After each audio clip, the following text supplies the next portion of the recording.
नमस्कार दोस्तों, कहानी का शीर्षक है बेटे के घर में बाप की जगह कब्र से ज्यादा नहीं थी। पत्नी की अंतिम संस्कार बाद 13 के बाद रिटायर पोस्टमैन अशोक बाबू गांव छोड़कर बेंगलुरु में अपने पुत्र सुरेश के बड़े से मकान में आए हुए हैं। सुरेश बहुत मनोहर के बाद यहाँ ला पाया है। यद्यपि वह पहले भी कई बार प्रयास कर चुका था, किंतु अम्मा ही बाबूजी को यह कहकर रोक देती थी कि कहाँ वहाँ बेटे बहू की जिंदगी में दखल देने चलेंगे। यही ठीक है, सारी जिंदगी यहीं गुजरी है और जो थोड़ी सी बची है उसे भी यहीं रहकर काट लेंगे, ठीक है ना।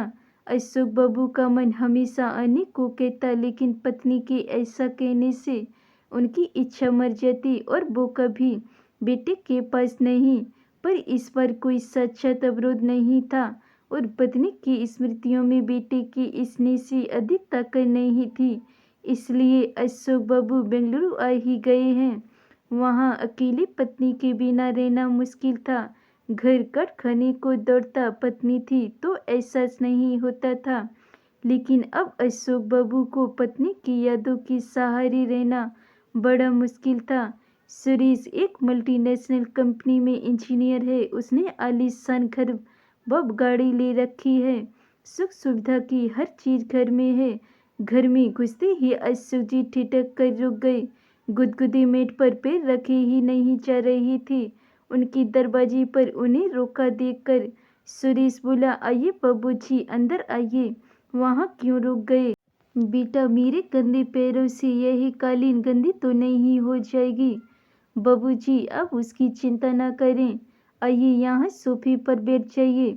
सेमे हुए कदमों में चलती हुई अशोक जी जैसे ही सोफे पर बैठी तो उनकी चीख निकल गई। अरे मर गया रे! उनके बैठते ही नरम और गुदगुदा सोफा की गद्दी अंदर तक धंस गई थी।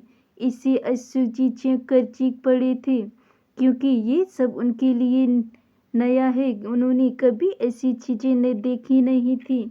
अशोक बाबू बहुत खुश थे। चाय नाश्ता करने के बाद सुरेश ने अशोक जी से कहा, बाबूजी आइए, आपको घर दिखा दूं अपना। जरूर बेटा, चलो। बाबूजी, यह है लॉबी जहाँ पर हम लोग चाय पी रही थी। यहाँ पर कोई भी मेहमान आता है तो चाय नाश्ता और गपशप होती है। यह डाइनिंग हॉल है, यहाँ पर हम लोग खाना खाते हैं। बाबूजी, यही रसोई है और इसी से जुड़ा हुआ यह भंडार घर है। यहाँ रसोई से संबंधित सामग्री रखी जाती है। यह बच्चों का कमरा है। तो बच्चे क्या अपने माँ बाप के साथ नहीं रहते? बाबूजी, यही शहर है और शहरों में बेंगलुरु जैसा शहर है। यहाँ बच्चे को जन्म से ही अलग सोने की आदत डालनी पड़ती है।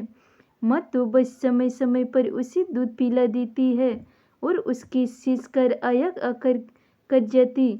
माँ से कोई मतलब नहीं होता, सब कुछ आया ही करती है। ये सुनकर अशोक बाबू को बड़ा आश्चर्य हुआ कि बेटा यहाँ आकर अपना कल्चर भूल गया, एकदम शहर का होकर रह गया।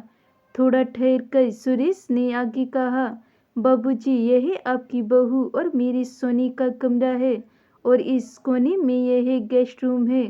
कोई मेहमान आ जाए तो यहीं ठहरता है।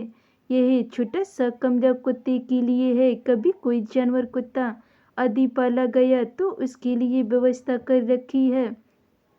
सब कुछ देख अशोक बाबू बड़े खुश थे।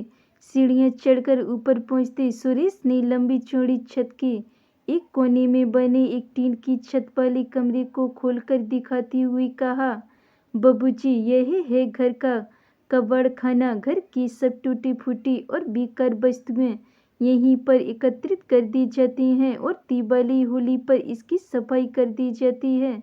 ऊपर ही यह एक बाथरूम और टॉयलेट भी बना हुआ है। अशोक ने देखा कि इसी कबाड़ खाने के अंदर एक फोल्डिंग चारपाई पर बिस्तर लगा हुआ है और उसी पर उनका झोला रखा हुआ है।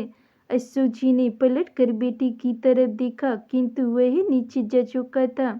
अशोक जी चारपाई में बैठकर सोचने लगे कि कैसा यह मकान है जहाँ भविष्य में पाले जाने वाले पशु के लिए कमरे का भी दान कर लिया जाता है, किंतु बूढ़े माँ बाप के लिए नहीं। इनके लिए तो कबाड़ का कमरा ही उचित आवास मान लिया गया है। नहीं, अभी मैं कबाड़ नहीं हूँ। सुरेश की माँ की सोच बिल्कुल सही थी।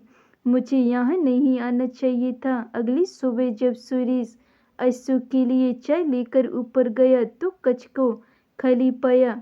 बाबूजी का झोला भी नहीं था वहाँ। उसने टॉयलेट व बाथरूम भी देख लिए, किंतु बाबूजी वहाँ नहीं थे। वही झट से उतर कर नीचे आया तो पाया कि मेन गेट खुला हुआ है। उधर अशोक टिकट लेकर गांव वापसी के लिए सवेरे वाली गाड़ी में बैठ चुकी थे। उन्होंने कुर्ती की जेब में हाथ डालकर देखा कि उनके अपने घर की चाबी मौजूद थी। उन्होंने उसे कसकर मुट्ठी में पकड़ लिया। चलती हुई गाड़ी में उनके चेहरे को छू रही हवा उनकी इस निर्णय को और मजबूत बना रही थी। अभी इतने कीड़े दिन नहीं आए कि वो कबाड़ बन जाए और वो अपने घर में अपनी पत्नी की यादों के सहारे जिंदगी गुजार लेंगे। अशोक जी क्या सोचकर आए थे और वहाँ उनको क्या मिला? सारी खुशियाँ बस थोड़ी देर की थी।